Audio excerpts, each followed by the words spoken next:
Hello there folks, my name is Ben and this is a Shots Fired Airsoft video, and welcome to a review of the Cyma 132s MOSFET edition AEP from Cyma, which is an electric pistol. Now, a little word on this, the reason there's no unboxing of this is because I actually bought this as a boneyard weapon, and my original idea was to do a little video, get the soldering iron out and a couple other bits and go through and repair this. Now when it came to me, and I'll pop a little picture up, it was described as having a loose wiring issue, which meant that when you put the battery in, it would sometimes fire, sometimes not, and also a very inconsistent FPS. The thing that came to mind was, if it's a loose component on the MOSFET or anything like that, then essentially you're a bit stuffed. Maybe going for a aftermarket MOSFET or anything like that. I was kind of chancing it on the fact that it was going to be just a loose wire that I could resolder, and that maybe it was just the seal in the cylinder that was causing the inconsistent FPS.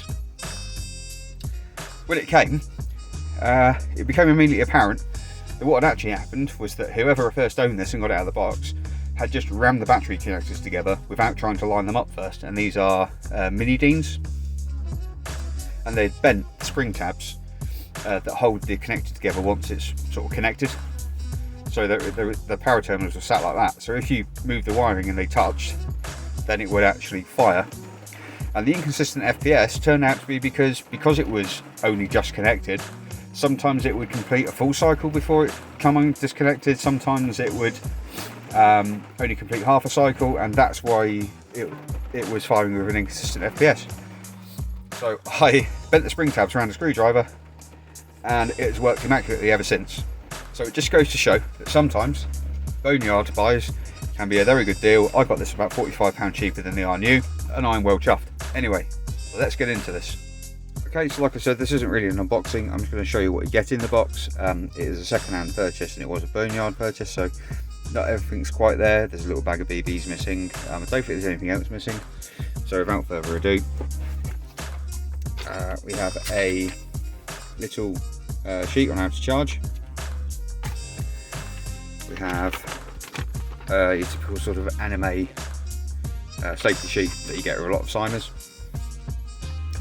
and it's quite a nice sort of faux packaging, really quite, it just feels high quality than the usual styrofoam crap that you get with a Cyma gun. We have a little USB charging dongle that just plugs into any sort of phone adapter.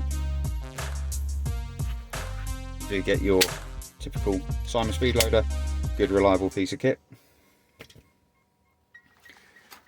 These are quite difficult to get out. Yeah, there we are. Packaging is a very tight fit. It's actually quite difficult to remove a lot of the stuff in there. You have the 132s, which is actually modelled on a Beretta M9 pistol. But we'll get into that in just a sec. And you have your teeny tiny cleaning and unjamming rod for your short barrel, which is nice they include it. Not a lot of pistols do.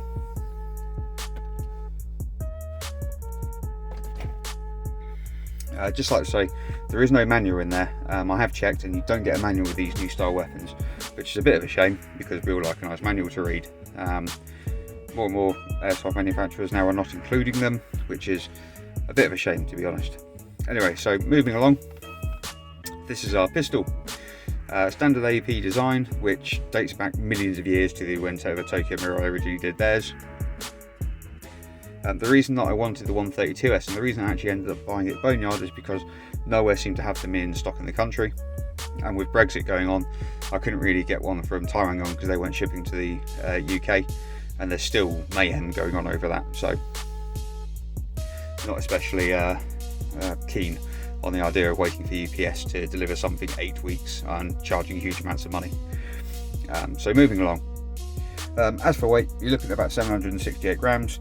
Obviously we've got a whole metal gearbox in there, so although it's plastic, although it hasn't got a metal slide, although we don't have the parts or the large magazine weight that a gas blowback would normally carry, we do still have a fair amount of weight in the handle. At 768 grams, does feel nicely balanced. I don't think it's going to weigh your arm down if you're using it all day. and you're probably not going to notice too much hanging off your waist or in a holster. This is the only AEP model that Cyma make, I believe, with the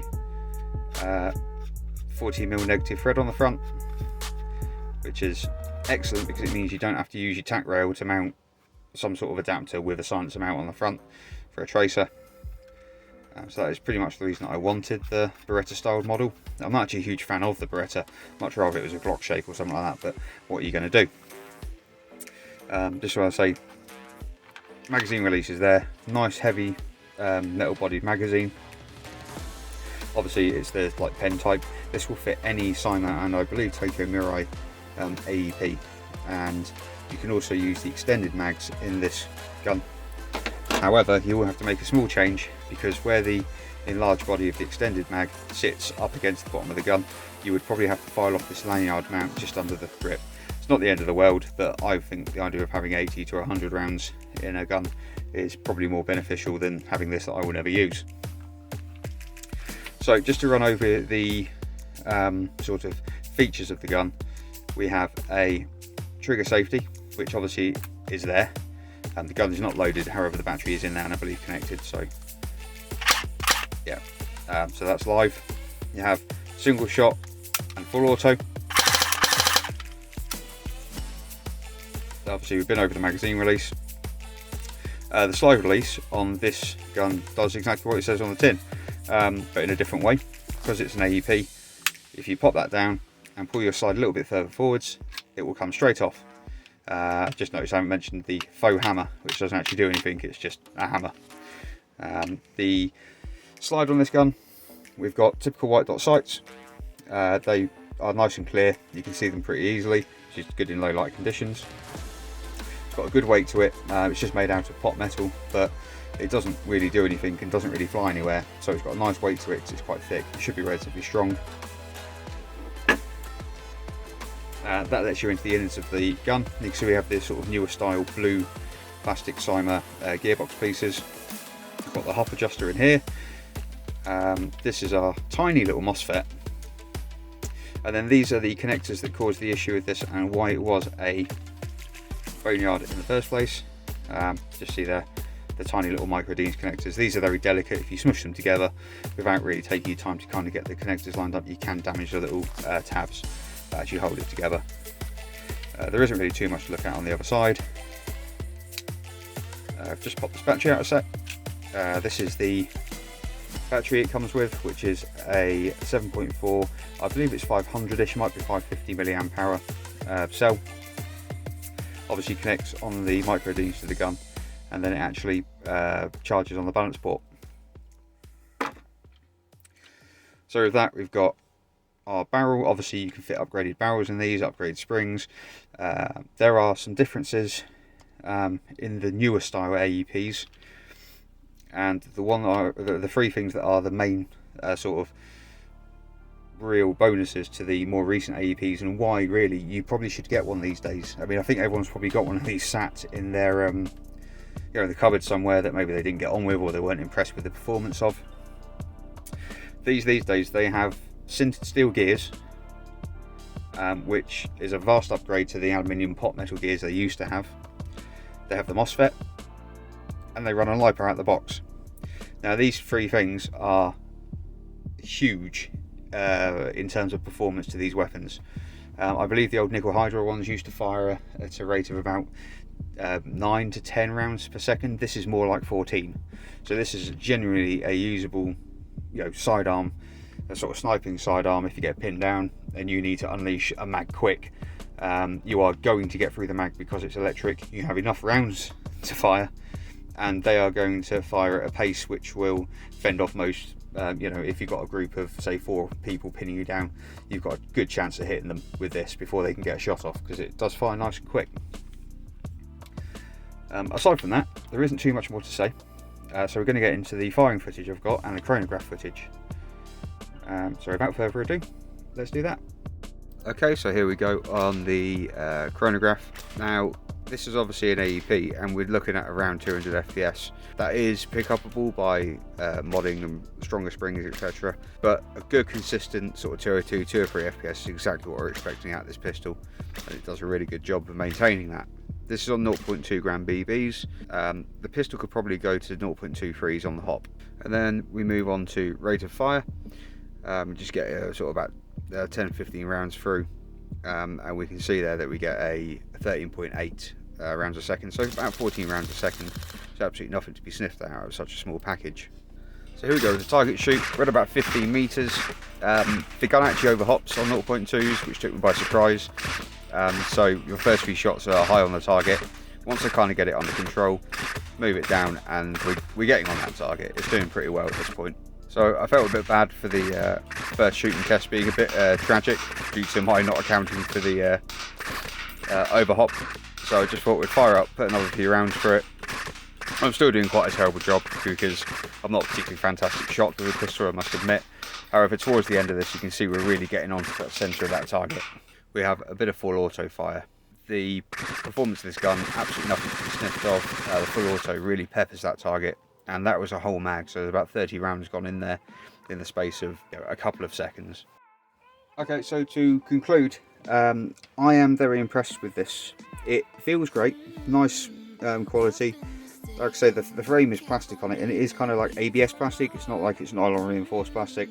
However, we're talking about a weapon that's about sort of 75 to 80 pound, which are the features that you get is really quite good. The previous incarnations of this pistol and the whole AEP Cyma range is something that really was a bit of a niche market. You had to really like the idea of an AEP to want one, purely because the firing performance was a bit slow and sluggish, the trigger response wasn't great. These days, there's really no reason not to have one of these, whether it be for CQB, like I intend to use it, whether it be as a sniping sidearm, or just whether you want a sort of a plinker for the back garden that doesn't have the maintenance issues that a gas blowback weapon does. If you're not into that sort of thing, this is a great option. And that's it for now. I've been Ben, this has been a Shots Fired Airsoft video. I'd like to thank you very much for watching. Very soon we have a video coming of the new Galaxy G series by WE, which is their take on the AEP-01 styled Ruger sort of Glock mashup mix. It should be a higher end weapon than the AEP-01. It'll be interesting to see how it compares to it. So stay tuned for that, that'll be along very shortly, and we'll see you next time.